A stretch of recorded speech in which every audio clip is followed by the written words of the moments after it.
I definitely am passionate about GlobeMed because of my grandmother and the morals that she's instilled within me. I definitely believe that the person you become are because of the people before you. So my parents and my grandparents' lives are incredible. I can never live up to what they've done and accomplished. And definitely one of the most impressive is my grandmother.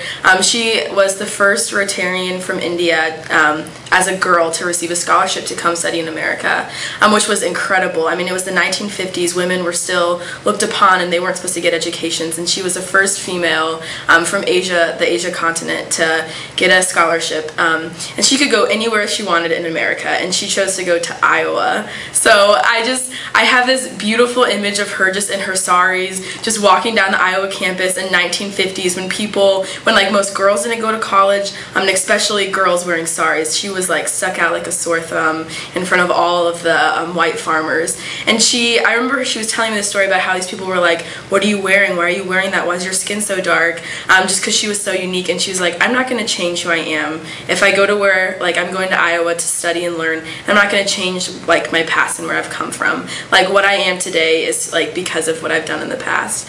And so that story has always like struck me as something like you shouldn't change who you are to fit into something new or to get something done. And so that philosophy kind of ties in with GlobeMed's philosophy, is like we're going to work with the communities. We're not changing the people they are. We're not going to change the work that they're doing in their own countries. We're just helping them along the way. So for our GlobeMed, we make the gardens and we give them goats for them to make an income. We're not changing the people. We're not telling them, hey, in America we have John Deere tractors and all these things. We're like, you know, you have a small little garden and farm that you can work with, and that's what we're going to help you do.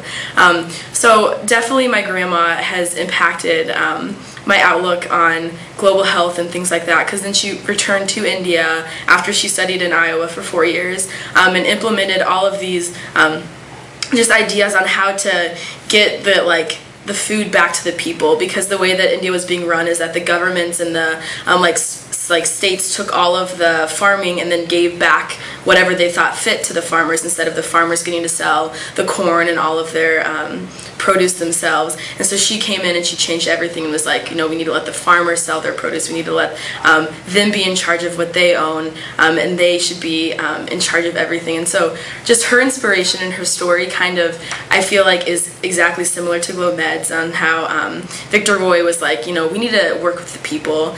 They have a lifestyle that's working right now. Yes, they're poor compared to our standards, but they're not at all like destitute and in like severe need. They just need a little bit help to get along the way.